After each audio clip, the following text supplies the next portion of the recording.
Hey, how's it going? I'm Vinny. I'm Steve. I'm Mark. I'm Jay. And we're Kodaline. Our song All I Want is written about an ex-girlfriend of mine, which is kind of cliche, but it's a great thing to write about.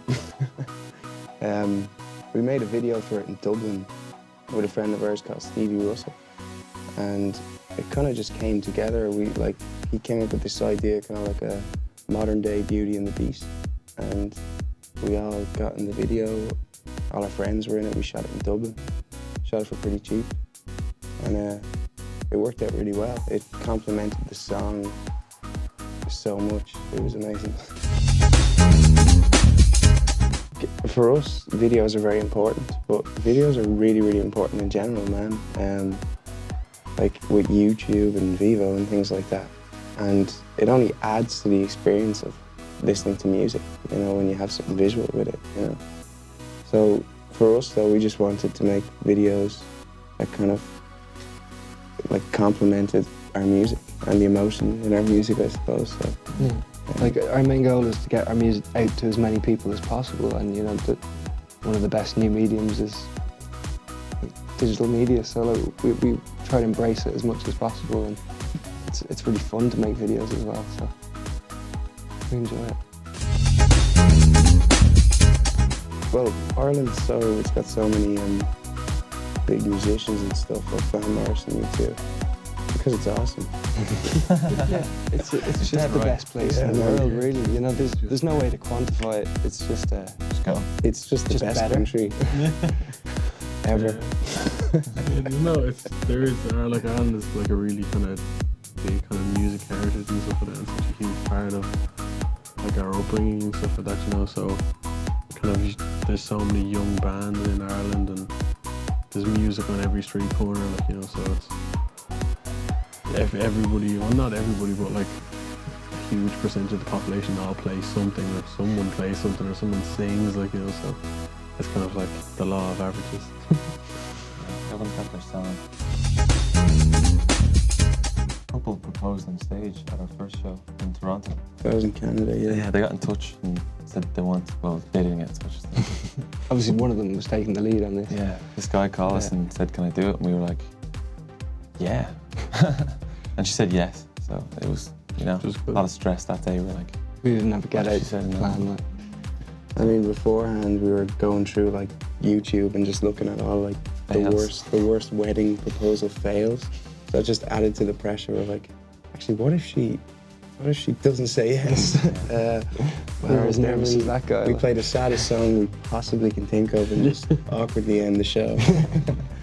But yeah, that was pretty magic. I mean, to have a proposal at one of our gigs and on stage, and that was pretty cool. But we've had, like, we keep losing each other. We've lost Vinny, like, for some reason, plenty of times, leaving him at truck stops, leaving him on the side of rivers. Maybe it's a drummer thing, I don't know. And, he hasn't spontaneously combusted yet, though. So not just yet. We've gotten lost backstage in venues. Yeah. Spinal Tap moment. It's pretty much Spinal Tap. Like, if you take it off, we've done it on this tour. Not too bad, like, it's all right. American Guinness ain't the best. God, no. There's a fantastic range of options. Yeah. The thing about America, they're mad into all these kind of like microbreweries and craft breweries and stuff like that. And like some of them are amazing. There was some San Diego local beers we were drinking that were lovely. It's not that bad, it's just the Guinness. Well, the thing is, any Guinness that's not from Ireland isn't right. Yeah, it's bad, like, so. Okay, snobs, but beer here is great. Yeah, there's not a huge amount of beer like that's made in Ireland, but it's kind of like there is like some kind of craft breweries, but like, it's kind of Europe that you get a lot of nice beers. Yeah. The only thing I don't get is the pale ales. You don't really see them in Ireland, the UK and stuff. They just taste terrible. They're just like, what? It's like Calpol or something. The gospel rap hip hop album.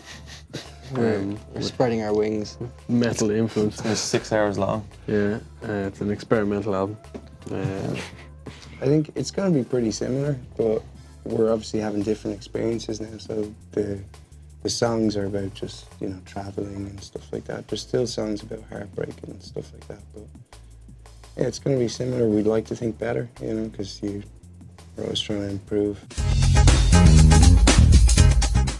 It's cool. I mean, we kind of grew up listening to Coldplay, you know, so, and we've grown up listening to U2 and Elbow, lots of kind of bands. But as a band, we have so many different influences, and we're still listening and finding new artists and kind of just latching onto them and stuff. But comparisons are they're just like natural, like, you know, it's kind of, if you're showing like friends new music, you're always going to compare them to somebody, like, you know, so comparisons are kind of just like a way of life, and we're not offended by them. It's kind of, we're kind of honored to be compared to such great bands, like, you know, that we're huge fans of, you know, so it's not a bad thing, but we didn't like aim to or set out to sound like anyone, like, you know, we just kind of think that we sound like the four of us, like, you know, because as Steve was saying, we all have huge different kind of musical influences and stuff like that, so we kind of bring a little bit to the table each, you know.